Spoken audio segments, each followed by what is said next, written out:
just a child floating out into a great big world, and I'm sure was meant for much stronger men than me. Man, that song. Golly. That's the jam. Yeah, it's my favorite. That's the jam. I love Satsang. Satsang's amazing. That song like made so much sense the first time I heard it. Just like, whoa, Yeah. it's just, what, are you talking to me? Welcome to Wayfinder Podcast. Hey, everybody.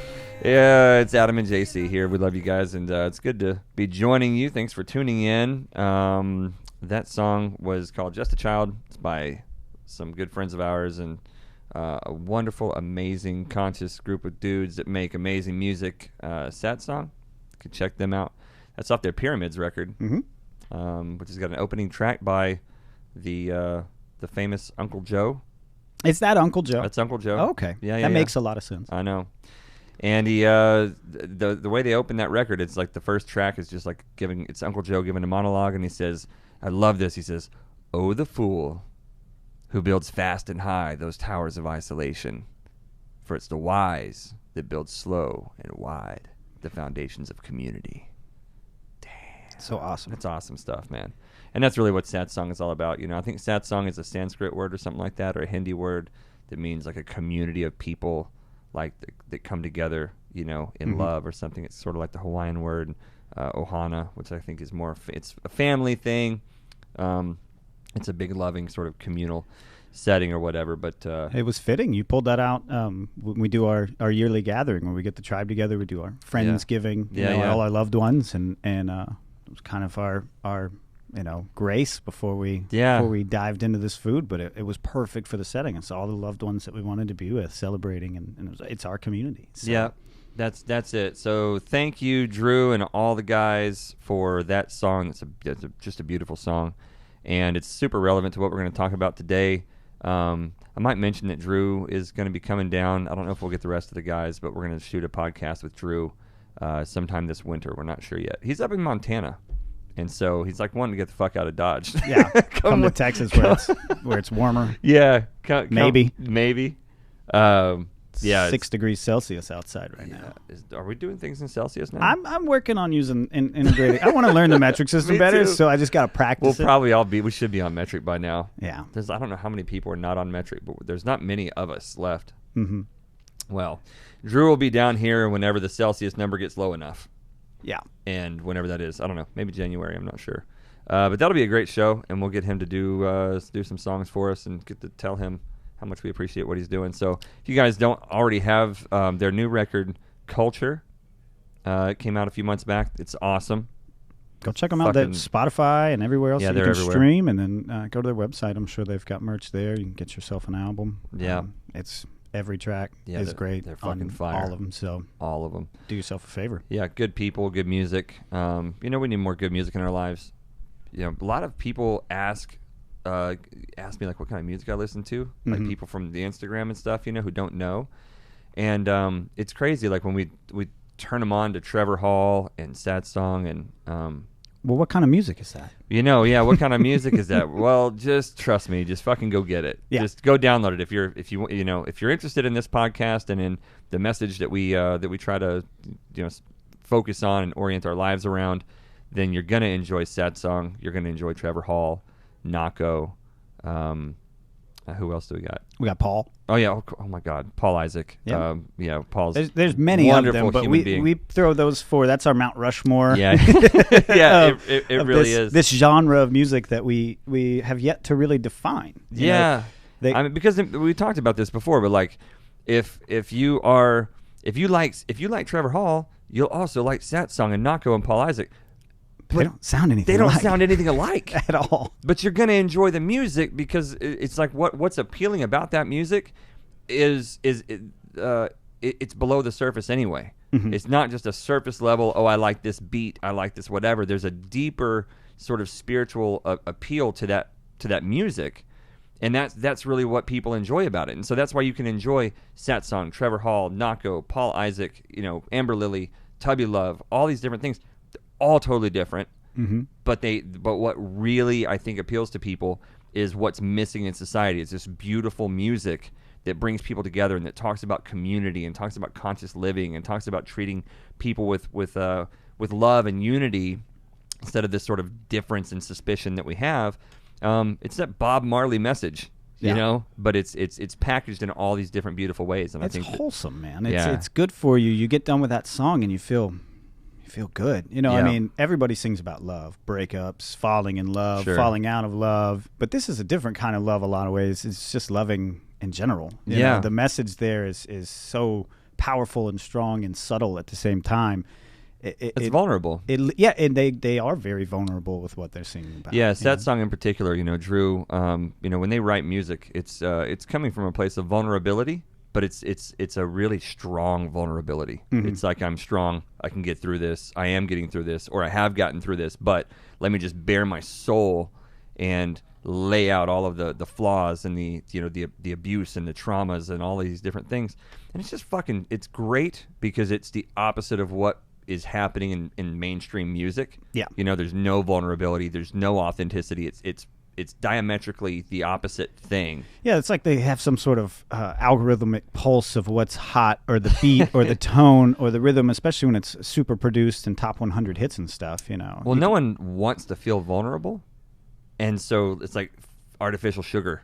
It sells. You know, people like that artificial high. They want to get that momentary, that super sweet thing. Everybody sees that meme where it's like a guy in a car, a cartoon. I forget what it's pulled from, maybe Ricky and Morty, and it's like me listening to gangster rap music on my way to my 9-to-5 office job. You know, yeah. It's different. The best quote I've ever heard was Scott and Seth Avett talking about how they're not great songwriters. They just got really good at reading their diaries on stage. Yeah, you know, it is coming from that place of vulnerability. It's real. The Avett brothers. There's a whole different kind of musical group right there. The Avett brothers. If you guys aren't doing that, JC introduced me to those guys just a few months ago. They have a documentary on HBO that everyone in the fucking world should watch called "May It Last." It's amazing.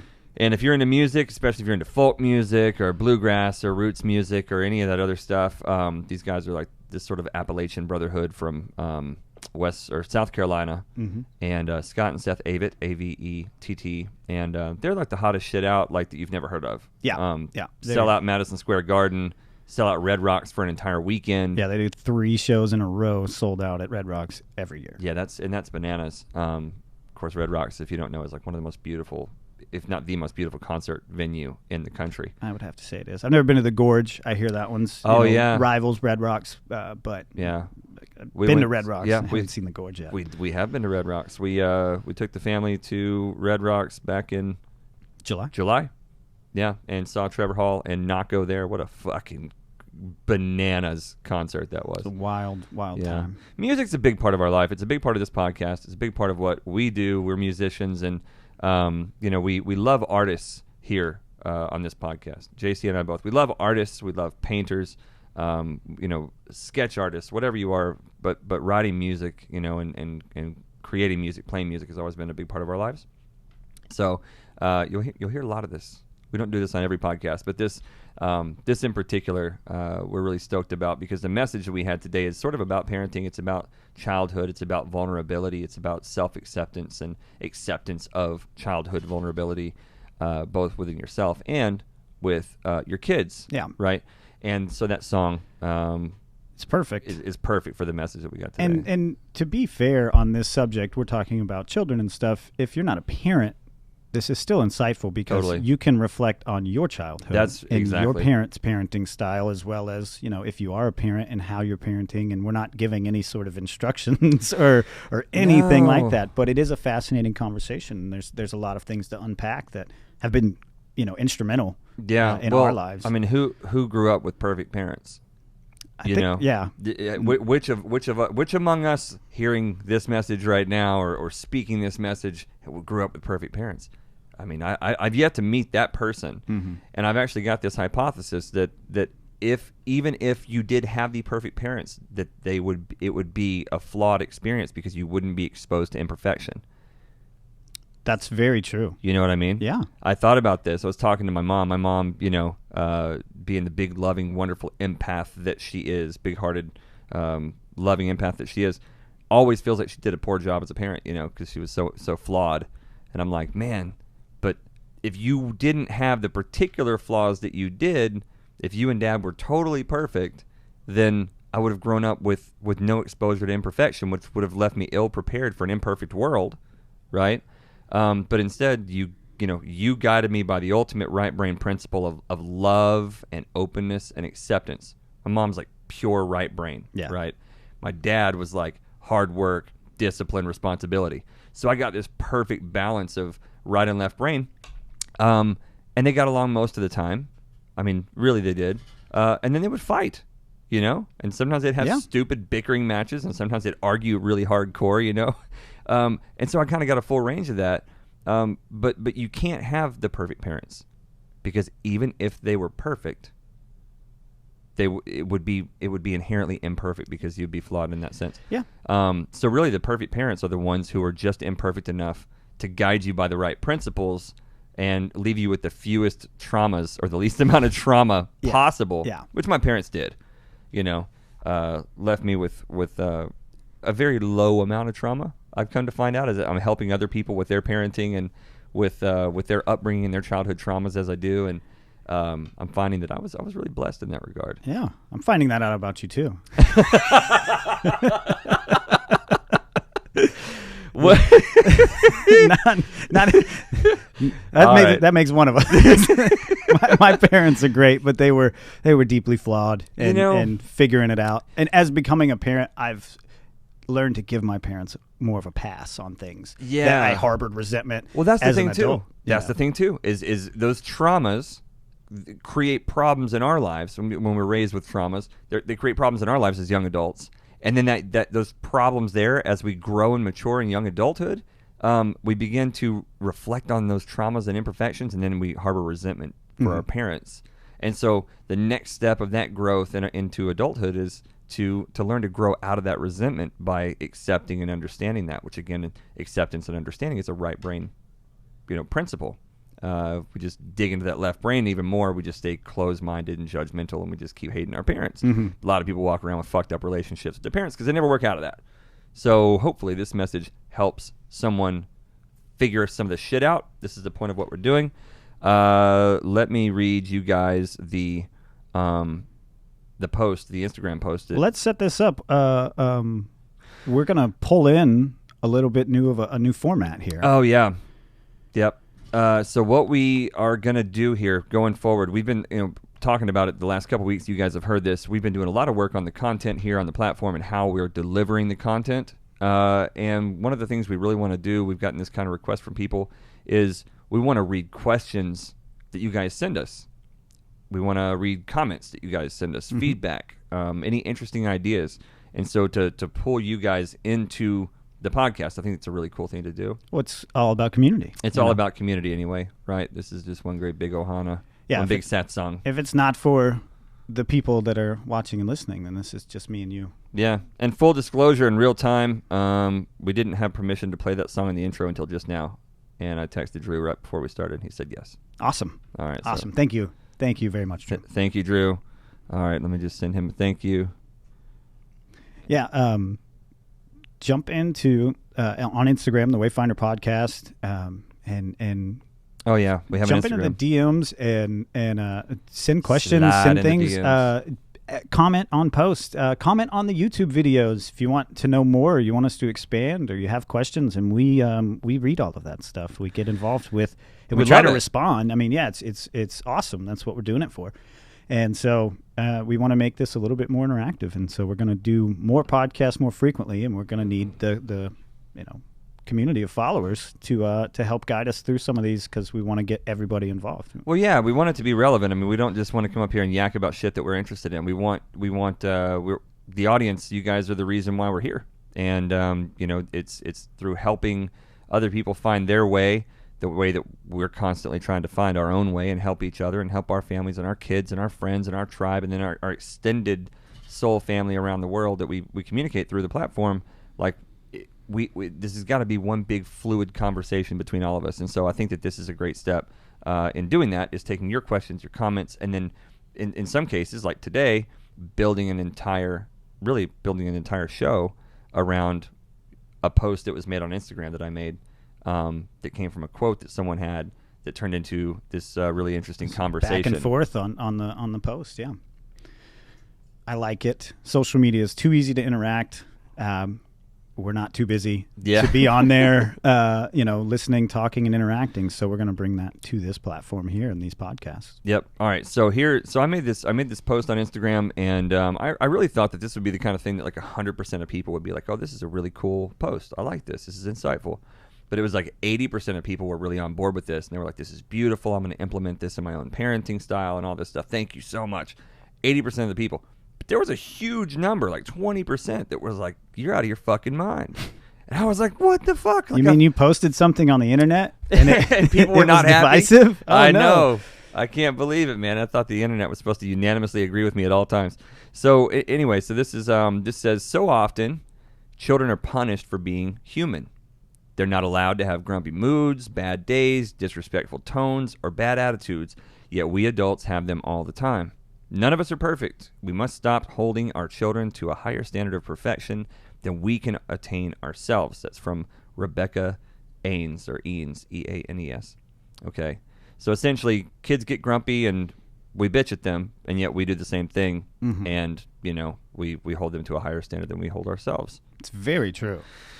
So, my thought on that is that oh, this is weird. Oh, okay. I thought I was on Instagram. I was like, how come it's not pulling up my comment below? It was in my photos. Anyway, kids, I was bad about this for really the first 10 years of my oldest son's life, and he's almost 14 now. He's getting close to 14. Jeez. Jesus, man. Jeez. Wearing my clothes and stuff. But for the first 10 years of his life, like, I didn't know any better. So I was very reactive. So whenever he was grumpy or having a bad day, or he was, had a tone, some kind of a disrespectful tone, I was like, motherfucker, don't come at me like that. Know your fucking place, child. You got it good. You're a kid. You don't have all the things I have to worry until about. Spoken to, bitch. Yeah. You know what I mean? I know what that's like. Yeah. And I never thought of that as abusive or traumatic or whatever. But, I've talked about this a lot on this show. My first big dose of mushrooms 4 years ago changed all that. It was like, bro, it's fucking traumatic. You know what I mean? You can't do that. You can't do that. You got to let the kids talk. You got to let, it's an if-then. Like, if you do this, then their response is going to be this. There's a cause and an effect that happen there. And, just not letting a kid express that they're having a bad day, not letting a kid just blow off steam a little bit, and that's not to say, so I should point out the controversy that came with this quote. Yes. The controversy in the comments. A lot of people were, like I said, 80% of the people were like, this is beautiful, I can learn a lot from this. And myself, obviously I posted it because it hit home for me. Absolutely, it hits you with that truth bomb, and then you gotta put it out there for other people to grow from too. Yeah, because by no means was I lacking discipline in the lives of my children for 10 years. It was very much the opposite, right? The pendulum swung too far the other way. So I should point out, just as we're always sort of drawing parallels to these different sort of esoteric models, the hermetic model of looking at things. The left brain is closed-minded and judgmental. The right brain is warm and open and accepting and understanding, right? So I was very left-brained in my approach to parenting, like I was everything else in life. So it was like very calculating, very formulaic, very, very closed to any other new way of doing things, very impatient, right? So just there wasn't a lot of right-braining going on in my life. And so whenever you constantly just don't let your kids be heard and you don't let them express themselves, even in those little things, like just having a bad day, it's like, well, Dad, well, fuck, don't let them cuss at you and yell at you, but like, Dad, I'm having a bad day. No kid, first of all, I've never heard of a kid telling their parent they had a bad day, right? It's not like they just come home and go, I'm having a really rough day. Will you give me a break, Dad? They don't know to do that. Yeah. They don't know to even categorize days into good days, bad days. Here's how I handle a good day or a bad day. You got to teach them that. They're learning what the difference is and processing, and their language of communication is limited to whatever age they're at. Yeah. So. And they could even have someone that's mean to them on the playground or something. that impacts them in a way, and they may not even really remember that thing consciously 2 hours later, but it's still doing work. Yeah, it's there. It's affecting. It's affecting them, you know. I saw a quote that hit me really, really fucking hard a few weeks ago, and it was like, kids don't know how to come home and tell you they're having a bad day. It comes out like, will you play with me? Mm-hmm. You know, and it's like, oh, shit, okay. You know, it's probably a lot of times my son wanted to play with me in the first 10 years of his life, and I'm like, hey, Dad's working. Fuck off, you know. Yeah. Now I can say I don't do that. You know what I mean? Like I'll catch myself do it for a half second, and I'm like, whoa, no, fuck that. I'll fucking throw my computer across the room and go jump on the trampoline or do whatever. Go draw with sidewalk chalk out there in the sidewalk. I've gotten better. If I'm in a situation where I really can't step away, my delivery method is like, I will, but I've got to handle this. Yeah, you know, and that's a thing too. Versus snapping, which is a normal response or a way that I started my parenting. You know, your patience and your tolerance grows. Yeah. So, and it is a delivery sometimes too, because like, you know, I'll even tell my kids like, hey, I can't do this right now, but listen, you're my fucking priority. You're the most important thing in the world to me. This thing has to get done so that I can take care of you guys. It's work. I'm on a call. It's sending an email or whatever. But I'll tell you what, as soon as I'm done with this, we're going to go play, and I'm going to play with you an extra 15 minutes for making you fucking wait. Is that cool? Yeah. You know, like, and just make them laugh. And do kids something. can take an explanation like that. A lot of people won't think, you know, over-explain a situation to the 5 or 6 year old kid, but they get it. They understand more than you. You might be talking a little bit of circles around them, but the fact that you're taking that much time to explain a situation instead of just, I can't right now. Yeah, it's so much more impactful. Take the time to explain to them, just like you would to your boss at work, right? Your boss wants you to do something. You're like, I can't right now.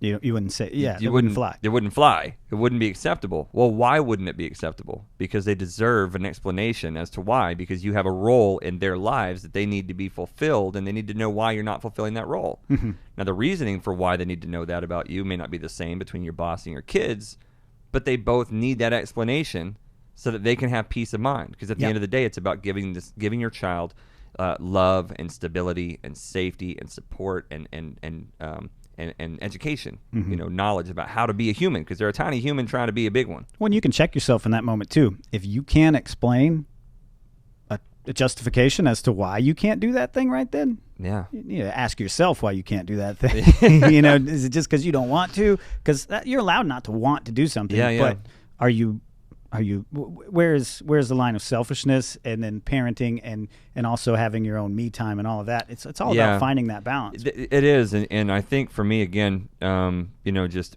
meditating and, you know, taking other steps in my spiritual growth to reflect on where that midgard is. Where is that middle line between selfishness and giving of yourself? Again, this is right brain versus left brain. The left brain is selfish, the right brain's giving. You know, sometimes on certain meditative practices or whatever, I might start thinking, oh man, I've really been ignoring my kids. I'm not spending enough time with them or whatever. And that's my first sort of attack, my psychic attack on myself. You're not good enough. You're not trying hard enough. You're not a good dad. You're slipping back into old ways. And that all just comes in. And then I start analyzing the reality of what's actually being done. And I go, well, you know, you've spent all these evenings with your kids. During that time, you guys have done A, B, C, D activities together. You know, you've watched some shows they wanted to watch. You played Pokemon cards with them. You've drawn on the sidewalk with chalk. You played basketball with them. You jumped on the trampoline with them. You're reading books with them. You're praying with them. What are you not doing right? And then I go, ha, ha, ha, you almost got me, the fucking bad parenting demon. You know what I mean? Yeah. And you face that demon, and then you face reality, and then you go, no, I'm doing a good job.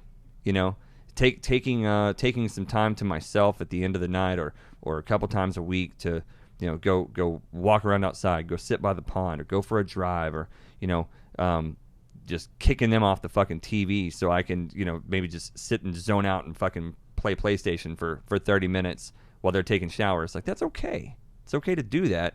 Well, it's important.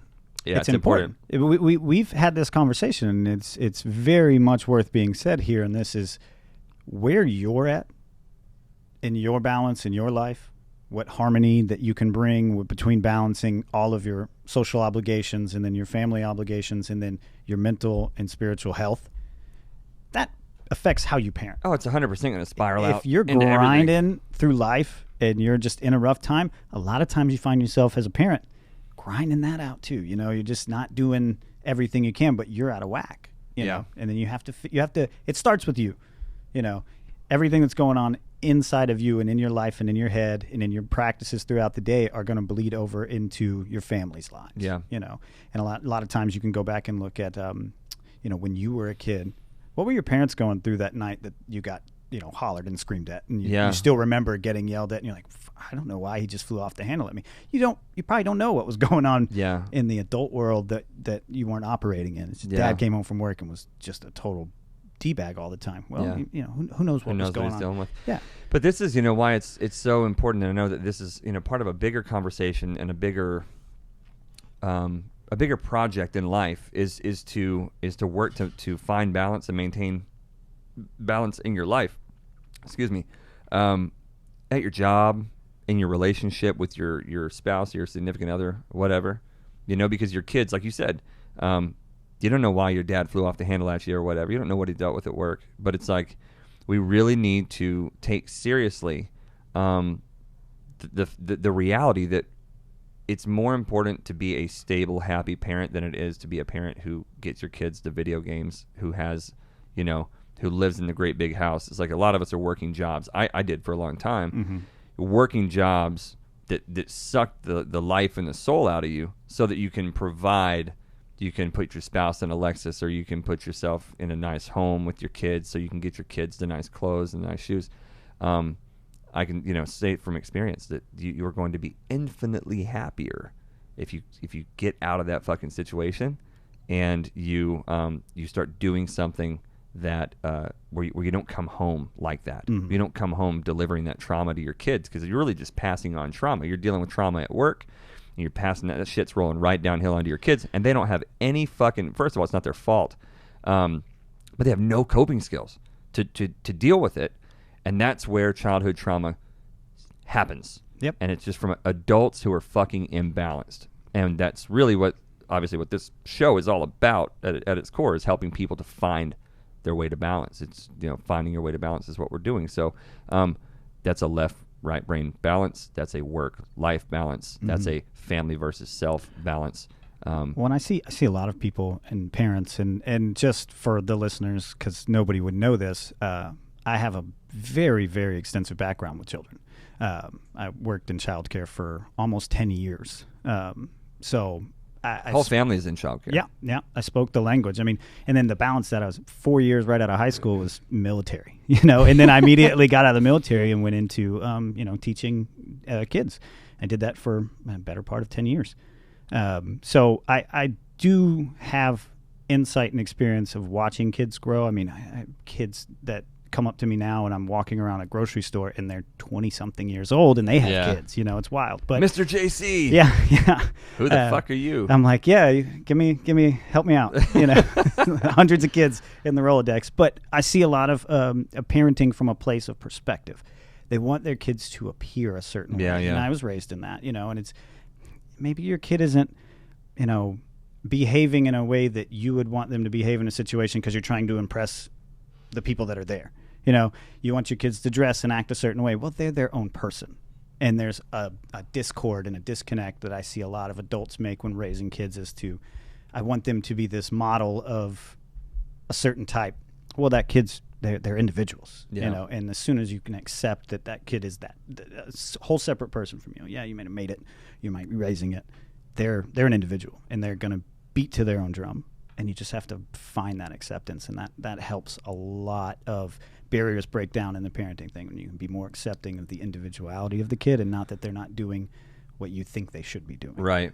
I think a lot of that comes from just being preoccupied by the culture that we're in. Right? Exactly. So it's like, I really want to look good in these certain ways, you know? It's like, as a parent, like, I really want to go buy my my rapidly growing 8-year-old boy a $75 shirt from this store. Yeah, he needs Jordans. Yeah, you know what I mean? He's going to grow out of them in 6 months. Yeah, 6 weeks in in my case. Yeah, yeah. My 14-year-old grows an inch every time he lays down for an hour and a half.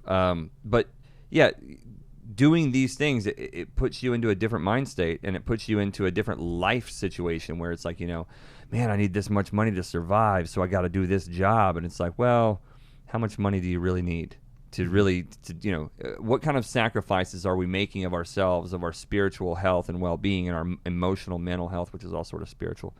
You know, what kinds of sacrifices are we making? How much of ourselves are we chipping away so that we can provide materially in areas that maybe we don't really need to, you know? Because I know, like I said, for the first 10 years of my kid's life, it was a lot of 80-hour, 90-hour work weeks, and a lot of coming home stressed, you know, developing alopecia. My hair was falling out at 25, 26, 27 years old, patches in my beard and stuff, you know, and just having no, you know, taking Adderall every day to sit there and you know, and work on spreadsheets and documents and all kinds of shit. Just the worst thing you can imagine. Caught in the rat race. Yeah, man, all in, and had a really a very little relationship with my kids. Of course, my littlest was too little, but you know, my oldest, who now over the last 4 years, we've spent the last 4 years developing an incredible relationship, and it all started with me, you know, having that mushroom trip, realizing a lot of things needed to change, and then sitting my kids down and going, hey, about these last 10 years. We should talk. Boy, have I got a story for you guys. But this is, you know, what we're talking about in this post. What people were upset about when I made that post was like, dude, you can't just raise your kids like that. You got to put them in line. You got to make sure that they don't throw temper tantrums. You don't let them get out of control. This world's full of out of control kids that don't have any discipline and all this. Hey, we're on the same page, man. I get it. This world is definitely occupied by a bunch of kids that are out of control. My point is that it's the kids who haven't been heard that are the problem, right? Yeah. And their problems come from out of balance parenting. They weren't heard. These kids weren't heard, you know? It was like, throw a temper tantrum, shut the fuck up, go to your room, play a video game. Yep. Let's do that. What I'm saying is, let your kid be upset to the same degree that it should be acceptable for you to be upset, right? If it's not acceptable for you to lay on the ground and scream at your boss and throw a temper tantrum, don't let your kids do it, right? Jordan Peterson said, don't let your kids act in such a way that makes you not like them. Mm-hmm. Right? Well, I agree with that to the extent that you're balanced enough to have a good understanding of who to like and who not to. You know? You might be out of balance so much that you might not like your kid because they're doing something, but really it's just because it's reflecting on a bunch of shit that you got on your own plate. Oh, 100% on that. It's a mirror. It's a mirror. Yeah. Everybody's a fucking mirror of you, especially your kids. Mm-hmm. So I agree with what Peterson said to that extent, or within those parameters. Like, as long as you're a balanced enough person that your judgment of who you like and who you don't like is a good, healthy judgment, because a lot of parents are walking around resenting their kids for things that they shouldn't be, you know. But let them be heard. They pop off at you, instead of just being a dick and pulling rank and getting on a power trip, go, hey, what's going on? What's up? Mm-hmm. I'll do that. I'll grab my fucking kids. Whoa. I'll grab yeah, whoa. You know, I'll grab my kids and I'll be like, am Groot. Yeah. Hey! Yeah. Hey, watch your language. But yeah, you know, one of my kids pops off, and it doesn't happen often. My kids are pretty fucking balanced for the most part. They do good. And I think a lot of that is because we do have sort of the openness that we do at the house. I'll get in their ass. Get in their ass big time, as you know. But if you're not going to that as your default response, that's it. Then when you need to pull out the rank card, when you need to shut it down, that's it. You're not overusing that every day. Every day they pop off and, whoa, we don't do that. If you just come to them at a place of understanding, you get inside their head, you talk to them about what's going on, you work through it that way. When you need to, when you're in the middle of the mall and they're flopping on the floor or whatever, and you're like, we're not doing this right now. Mm-hmm. You don't do that all the time. It's not your auto response. They go, oh, most of the time, all kids are different, but most of the time they're going to go, oh, this is serious. Well, it's such a good point. I didn't think about that part of it, but yeah, it's if you're not having to, like, I got all up in my oldest one the other day, right? He just consistently wasn't doing his homework because he's like me, you know, all right brain. Putting it off. But yeah. You get to it. And I've been there when as a kid. As an adult, I started taking Adderall at 20 years old and got into the corporate world and then developed a really crazy left brain. You know, a really fucking powerful, structured, organized, regimented, really effective problem-solving, robotic left brain. Yeah. Right? Very strong. And for the next 15 years, that's kind of how I operated, 12 years. But as a child, coming from my mom, I was all right brain. It was like art and music and really not a lot of structure, fucking deadlines, calendars, what is that? Yeah, I remember you. Yeah, you know how that goes. Yeah, because we do go that far back. So my 13-year-old is sort of that way, and I'm like, man, you're not doing your fucking schoolwork. Like, what's the deal? Oh, I don't know. I'm just not doing it. And so I had this conversation with his mother, and I was like, hey, look, we've tried all these things. Nothing's working. So I don't know what else to do here. I'm going to have to kind of crack down. I'm going to posture on him pretty fucking hard the next time this becomes a thing, and I'm just letting you know it's not coming from a place of reactivity. It's not coming from me losing my cool. I've thought about this. I don't really want to do this. We've had these discussions. Nothing you do or I do works. So is that cool with you? I'm just going to posture on him and just sort of give him a jolt. Mm-hmm. And so that happened. And he was like, he just totally didn't do his fucking work, and it was just a habit. It was just he was not doing it. And so I did, and I kind of just like, hey, I've been fucking cool about this, but I'm not being cool anymore. You're gonna fail, or you're not gonna do as well as you could, and you're so much smarter than this. And I think that's the key too. Is like maybe in a previous life I wouldn't have taken I wouldn't have the self-awareness to do things like this. Mm-hmm. But it's important not to tell your kids they're stupid. It's important to tell them, even in moments when you're getting onto them, that you love them and that they're smart and that they're capable. And so I'll give my kid these shit sandwiches, and I'll try not to laugh when I'm doing it because I'm trying to jump in his ass and be serious about it. But I'm like, look, man, you're fucking smart and I love you and you're amazing, but you do these things because you don't care. And you're not doing your best, and you're just cheating yourself. And I wish you fucking wouldn't do it, and kind of raised my voice a little bit, and I postured, and and it made such an impact. It was like 2-3 weeks ago, and now every single day for the first time in ever, because I've never really done that. We're getting homework done. Oh fuck! We got home from jiu-jitsu the last 2 nights at like 8:15. He's like, dinner, shower, homework. I don't say a word.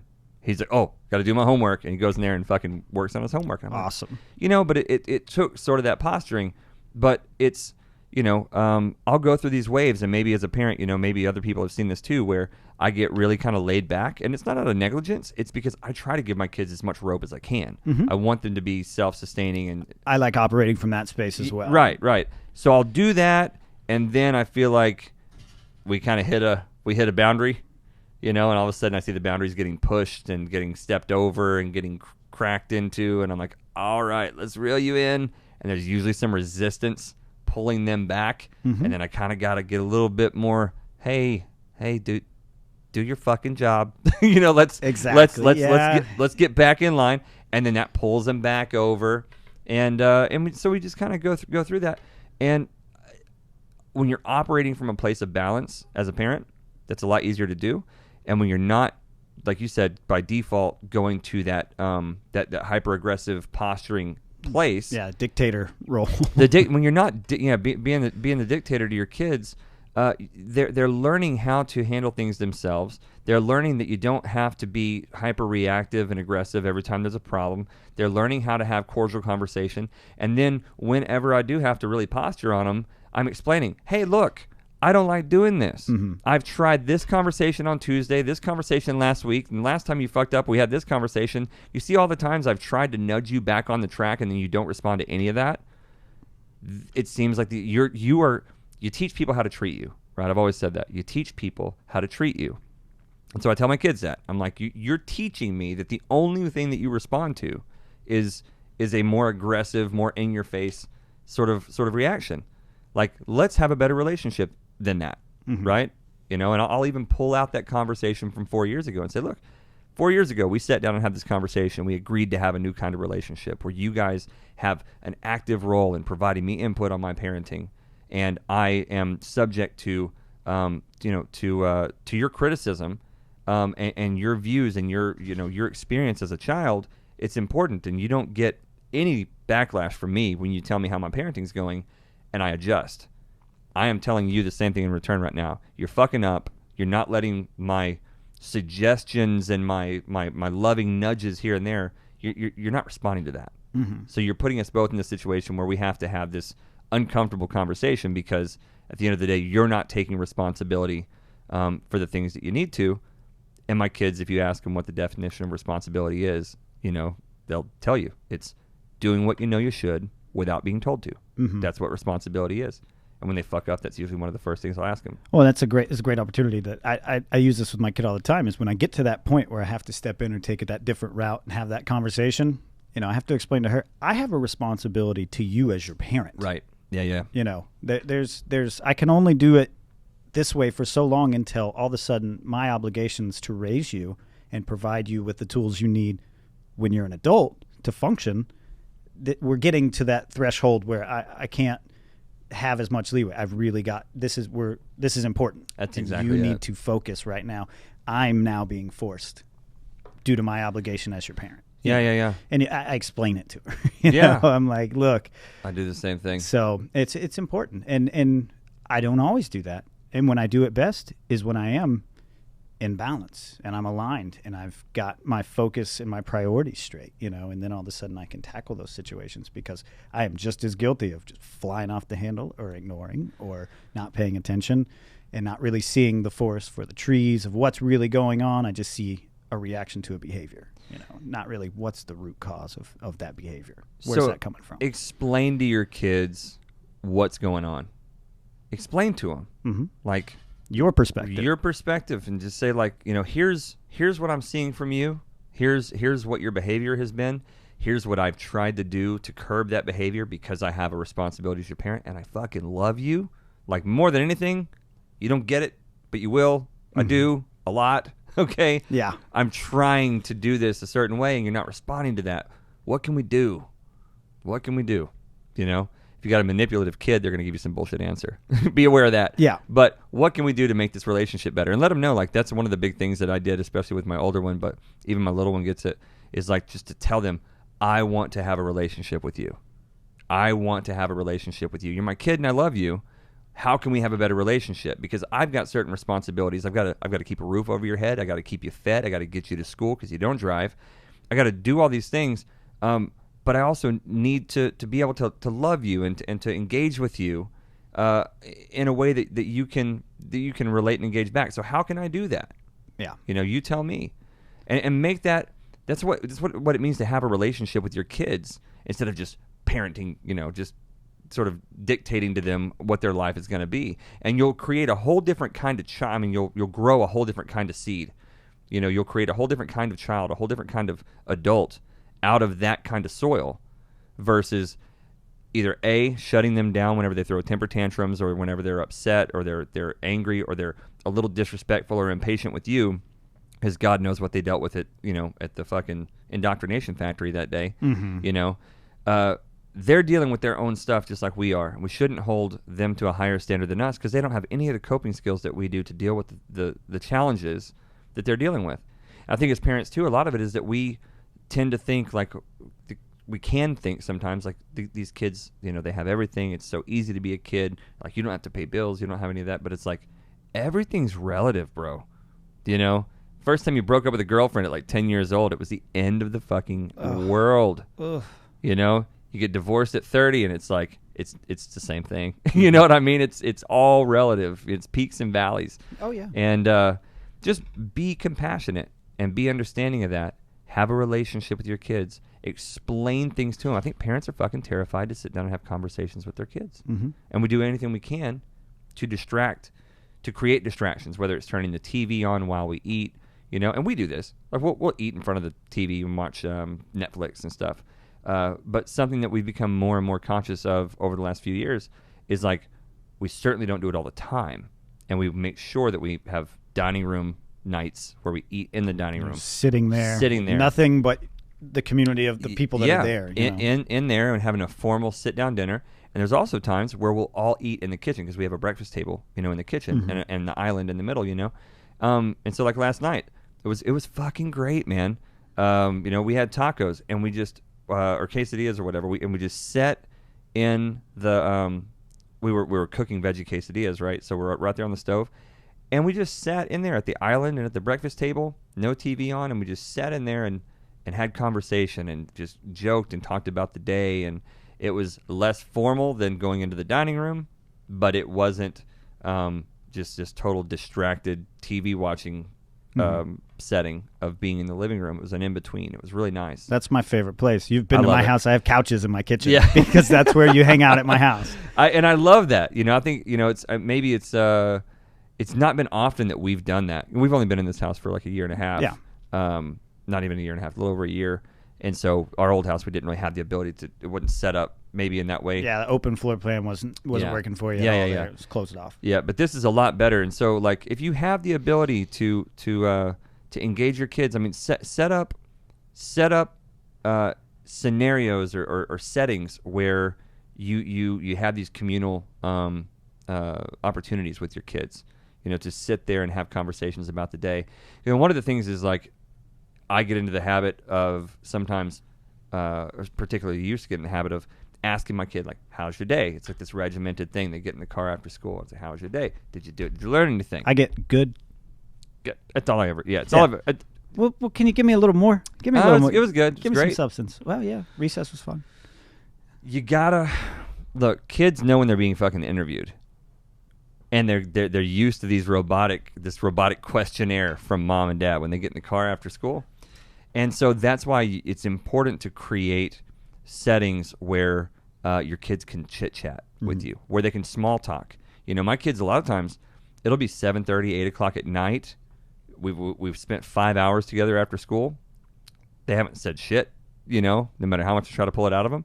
And then, like, we'll finally go chill on the couch or whatever, and then they start remembering things about their day, or we'll be in the kitchen having dinner, sitting around, and they're loose and they just got out of the shower and, they're in their PJs and they're like, what do you think about this idea? What do you think about something this kid said at school? Of course, my oldest is always asking science questions and stuff. My youngest one's got quiet for 5 seconds. You go, hey, Dad.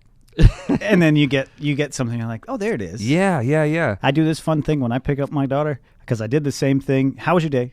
Good. Well, give me more. What'd you learn about? What'd you talk about? I can't really remember. Well, what'd you eat for lunch? And it's this interview. It says, I'm trying to get some semblance because I care, but to her it's annoying. So now when we get in the car, radio's on, we just drive. Hey, I'm not ignoring her, but I wait till she talks to me, right? She's the one who initiates conversation, and then I know where her head's at. Is it at the after school thing that she was doing? Is it a question that she's been pondering all day? It gives me insight as to where she is when she's the one. Yeah. You have a good day? Yeah. Okay. Dude, now we're driving. That brings up a really big point. I totally didn't think about when we started doing this at all. But so my grandma passed away, I think like a year and a half ago, and it's my mom's mom, and she was so much fun when I was growing up. And when I look back, one of the fondest memories I have of her was riding in her car when I was little, and she would let me play my music, and I would share my music with her. Oh, check this out. Check this out, Grandma. And she's like, this is cool. It's fucking punk rock. It's like Rancid. This is Bad Religion. Grandma's like, what? You're like, Grandma's like, yeah, this is really cool. I like the beat, And he's like, fuck the Christians. Grandma, sorry about that. Yeah. But I don't really think fuck the Christians, by the way. But that, if you ever heard Bad Religion, that's what you're getting. Yeah. So my point is that Grandma didn't give a shit. She just wanted me to have my music so that, we could play it and have a good time. And my kids have introduced me to, like, Imagine Dragons, 21 Pilots, Lucas Graham, even Fall Out Boy, which they've been around for a long time, but, I certainly never would have listened to Fall Out Boy without my kids.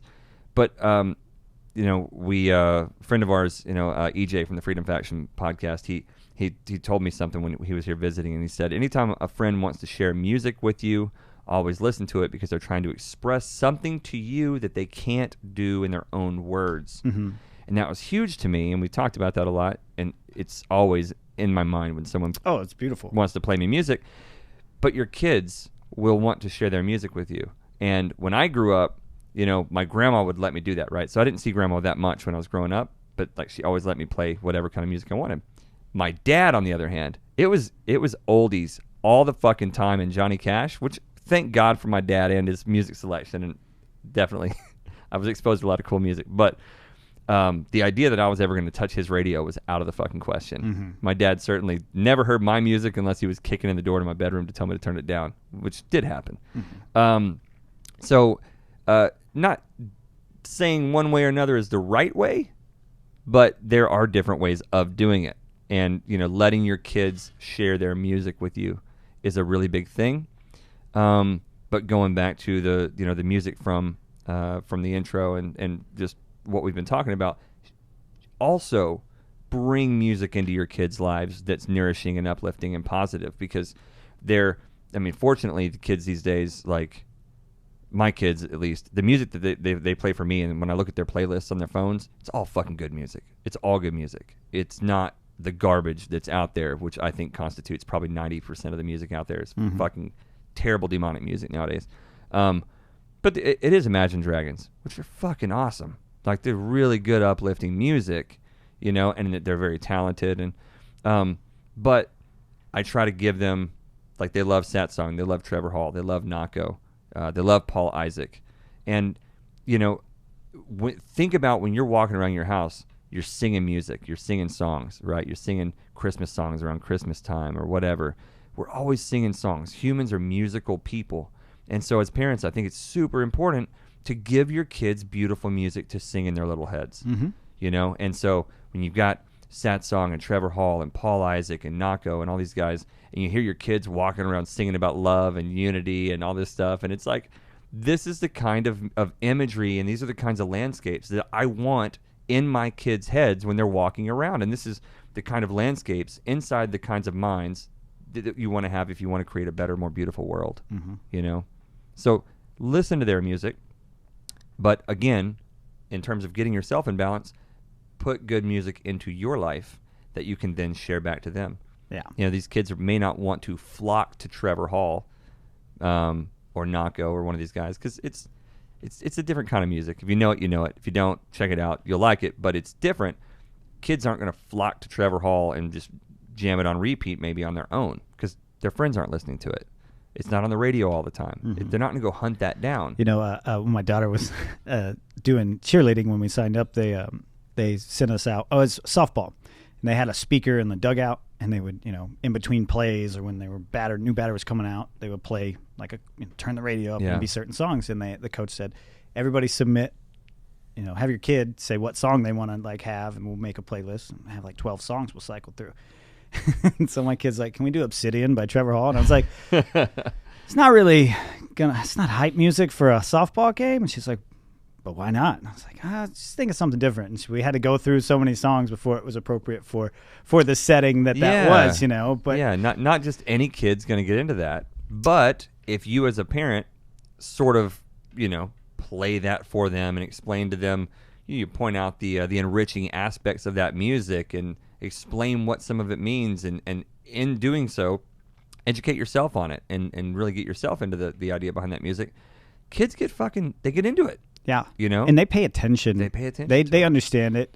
There's I'm not going to get into it, but which wolf were you feeding and the two wolves inside of you. And my kid was a few years back having a lot of trouble at school getting angry. Yeah. And pulling, just kind of getting angry, And so I taught her about the two wolves, and she was just like, Dad, I am not into this. I don't want to hear this shit. And so it was, months and months later when we were listening to a Trevor song, and he drops, which wolf are you feeding?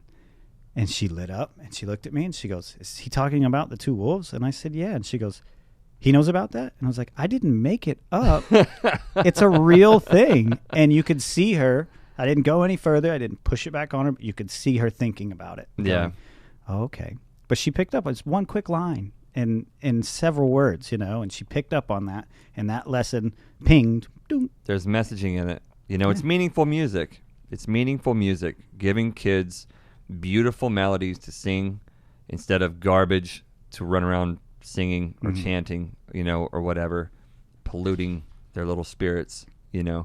But Old Town Road is great, but there's other things out there. Yeah, and Old Town Road is great too, right? It's a great benign song, right? I don't even know the words to it, but it's not really benign. Oh, it's not. Okay. There's some things in there, but well, I guess so. Every kid sings it, and every parent, especially Americans, have a tolerance for top 100 songs because your kid knows it. They're going to hear it. And you listen to it and you go, man, I really wish my kid wasn't singing that lyric. But it's going over their head for the most part, I hope. Yeah, well, but it is, but it isn't. It's not going over their subconscious head. No. And that's the key. That's the thing to realize. And when they discover new knowledge, then they have that lyric. Yeah. Right? And then they make that correlation and connection. Correct. And then they realize it was embedded in there for all that time. So that brings up a really good point. So listen to their music. Listen to their music. Look at their playlists. See what they're doing. Enjoy it with them. Encourage the nourishing, uplifting music. And in that space where they want to listen to things that are not so nourishing or whatever, maybe just explain to them, this is like super key. Explain to them, that's kind of like the theme of this whole fucking podcast, is have a relationship and explain shit to your kids. Your line of communication needs to be strong. Strong. Just keep an open flowing dialogue with your kids. Don't just say, don't listen to that, it's demonic, or don't listen to that, it's bad music, or whatever. Just go, hey, which wolf are you feeding, right? What kinds of thoughts, high vibrational or low vibrational, what kinds of thoughts do you think that music is encouraging? And of course, my kids are so interested in topics of enlightenment and consciousness that, when we talk about things, I'll explain the concept of, how beats work, the boom, boom, boom, boom, boom, the rhythm, and how that activates the root chakra, and how that brings on that activates our lower vibrational selves, how rapid beats incite us to action, like punk rock, it's how it gets you stirred up. You listen to Rise Against or something like that, or Bad Religion, and it's mosh pits, you get pumped because it's that fast rhythmic thing. And so, like, especially my 13-year-old, he gets really into breaking down music, the songs, and picking apart the negative and positive aspects of it, and then all of how it affects your consciousness. Maybe not every kid is my 13-year-old, because my 8-year-old or my 9-year-old is not my 13-year-old, but to whatever extent you can have those conversations with your kids and analyze the movies, the shows, the music. Have those conversations with your kids. It's important. It's very important. I think they'll get more interested than you might think. You may not think like, fuck, man, my kids don't really want to hear about all that stuff. Or maybe, fuck, I don't want to have those conversations. Or maybe I don't know how to explain that to them. Well, that's kind of what these conversations are for. It's kind of why we have this podcast, is to try to, and I forget that sometimes, but really what we're doing here is I'm not telling you how to parent your kids, because we don't fucking know, right? Your kid's not like my kid. The kid you're about to have is not like the kid you already got. My kid's not like my other kid. So we can't tell you how to parent, but what we can tell you is that there are certain actions that you can take. There are certain practices that you can have that will lead in certain directions, at least general directions. If you communicate with your kids more, if you explain things more, if you have more of an open dialogue with your kids, then generally speaking, they're going to accept themselves more. They're going to appreciate being heard more. They're going to open that relationship with you more. They're going to hide stuff less. They're going to lie less. They're going to feel more valued. These are universals. And that's the best I can do, is that we well can put. speak in universals. I want to read this quote from Manly P. Hall. Let's see what we got. Lay it on us. So Manly P. Hall, if you guys don't know, which, I mean, I can't imagine anyone listening to this podcast who doesn't know who Manly P. Hall is. I'm not shaming you if you don't. I've probably at least heard the name. If you haven't, do yourself a favor. Look it up. Yeah, Manly P. Hall is my favorite teacher of all time. A lot of people love Terrence McKenna. I love Terrence McKenna. I respect him a lot for the work that he did with psychedelics and stuff, and esoteric philosophy. He's very well read. Alan Watts, great philosopher, but really second to none. I think the greatest teacher in the history of humanity since Jesus is Manly P. Hall. Manly Palmer Hall. He was born in like the 1890s or something. He died in the 1980s, 90-something years old. And he went around lecturing on esoteric philosophy and ancient civilizations and ancient ideas and religion and mythology and archetypes and stuff. And he's just amazing. He wrote, I don't know how many books, but I mean just tons and tons of books. You can go YouTube him. You can get his books. He wrote a book called The Secret Teachings of All Ages. It's like one of the greatest, most must-read books of all time. That's enough about Manly P. Hall. But here is a quote from him about the left and the right brain.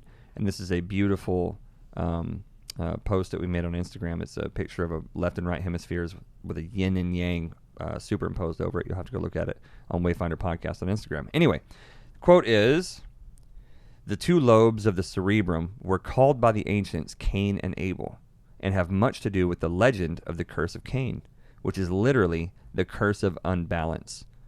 For the murder of the spirit of equilibrium, Cain is sent forth as a wanderer upon the face of the earth." The story of Cain and Abel is the story of balance and imbalance in the mind. Mm-hmm. And the murder of the spirit, the murder of Abel by Cain, is the story of imbalance. And that is what sent Cain wandering into the desert. When we balance our minds, when we balance our energies, the left and the right brain, the masculine and the feminine, when we balance love and fear with caution, and discernment, when we balance total openness and naivete with total closed-mindedness, then we find peace. We stop wandering in the desert. And whenever you find balance within yourself, you find that all your relationships are going to be impacted by that. Mm-hmm. It's going to spiral out into everything that you do, all the relationships and interactions that you have, and most importantly, and relevant to this episode, your kids. Absolutely. I think that's all I got for today, man. It's beautiful. So I enjoyed this very, very much. Dude, this is great. We'll do more of this stuff. You guys give us feedback on this stuff. Yeah. We I know not everybody's a parent, but I think that this is key for, like we said, everyone had parents. Exactly. Everyone fucking Romulus and Remus were raised by fucking wolves. I mean, somebody raised you, and you had some sort of experience as a child at some point, right? You weren't pulled fully formed out from underneath a rock at 30 years old. So whatever you can get out of this, give us some feedback on it. Share it with anybody else that you want to share it with. I guarantee you, I know this from the tens of thousands of people that follow us on Instagram and social media, there are people out there who need to hear this, who will appreciate this message and who can learn from it, because we're not the only ones. This is universal shit, Mm-hmm. We could all afford to be better parents, and and share with us some things that you're doing right. Share with us some things that you have done, that you've changed in your parenting style. Yeah, I would love some insight. Fuck yeah, we'll take all we can. Yeah, it's a fluid situation being a parent. So, if you got anything? Let me know what you got. I'll take it. Give me the good shit, man. We don't have answers. Like we've got personal experiences, and I think for you and I, we've been blessed in that we've learned a lot. Mm-hmm. We've learned a lot together here. We've learned a lot from our friends, our relationships, our kids, and we've had this tight-knit community, this tribe around us that's been supportive, and we've all grown together. No, we've been presented with the opportunity to share these things. Yeah, 100%. And we do get the feedback of all these people on the platform, and people will send us good ideas, and we're like, oh, I'm going to try this. I'm going to try this good idea. Maybe it's a nutrition plan. Maybe it's a workout plan. Maybe it's some new kind of leg lock in jiu-jitsu, or maybe it's some new parenting thing, or maybe it's some new whatever it is, gardening, you know what I mean? We're cooking. We're always taking in information, and then we apply that, we filter through, see what works for us, and then we sort of come back and deliver that into some sort of a packaged form here on the show. Mm-hmm. So it's the circle of life. It's fucking flowing. It's a beautiful thing. Beautiful thing. You guys are the fucking best. We love you, and we do this because we want to help make the world a better place, and we think that we can do that, and we can do that together. And we'd love to hear all the feedback that we can get from you guys. That's that's what we do here. It's just a big community. So go on to wayfinderpodcast.com. And you can get access to all of the different platforms that we have the show on. So it's YouTube, iTunes, SoundCloud, Instagram, Spotify, Google Play, and you can support us on Patreon, which is something I don't love pushing because I don't want to just be like, hey, give me your money. But like the reality is, we do spend a lot of money on this show. Mm-hmm. It's personal money that we spend, on just the equipment, building the studio itself. And then flying around, we've got cameras and equipment and microphones and audio mixers and all the shit that we do, not to mention the time we spend. And we really do all this because we feel like we have enriching things to share.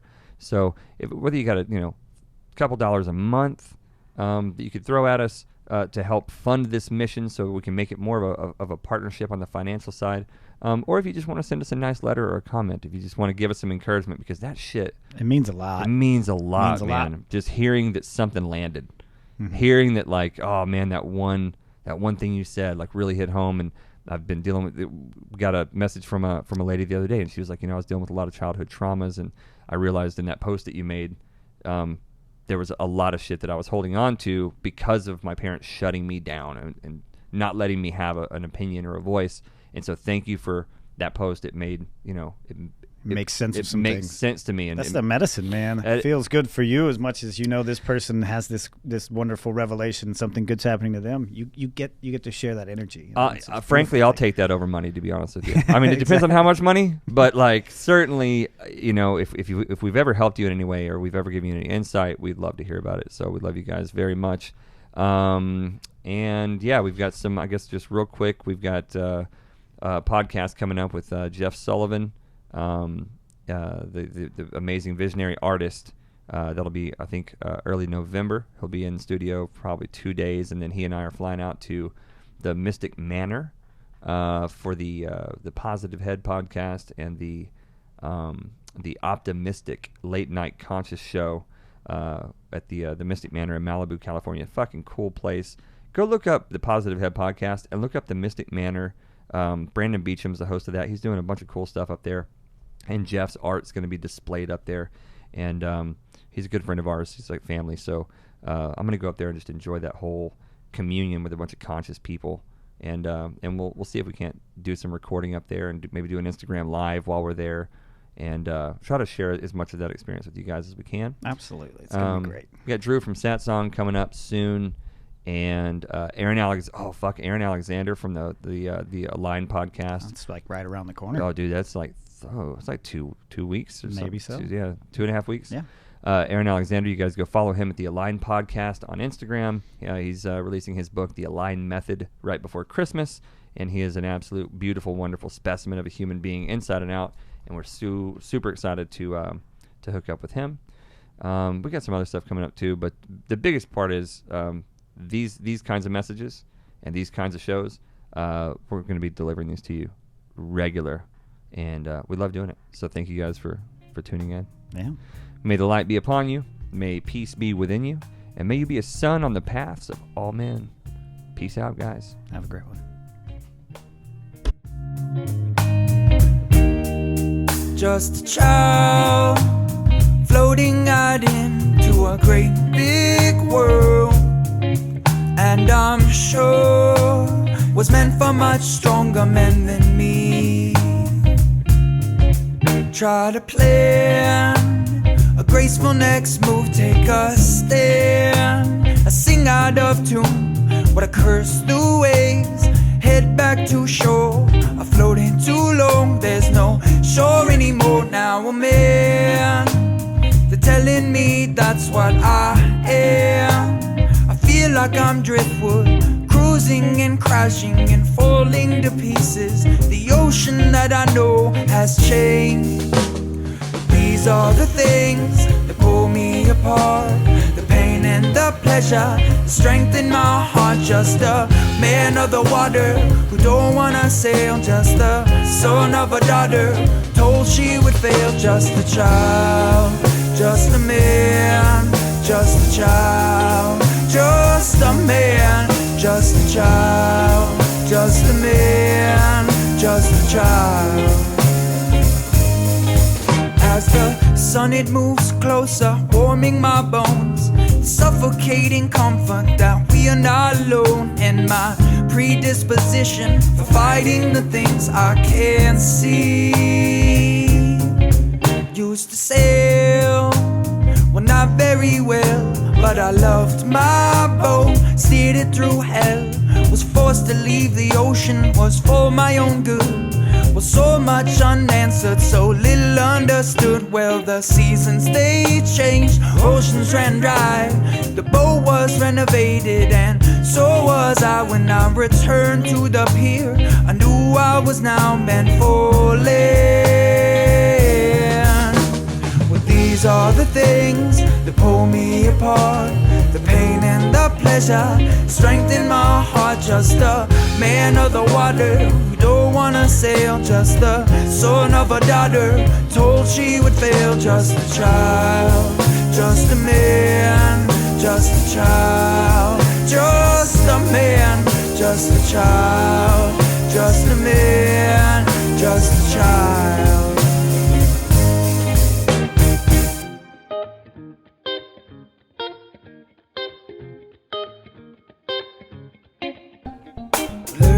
To be just like the sea as I smash my head onto this reef, pushing and pulling and cutting my sails. Now drift with me slowly, I'm blazing a trail.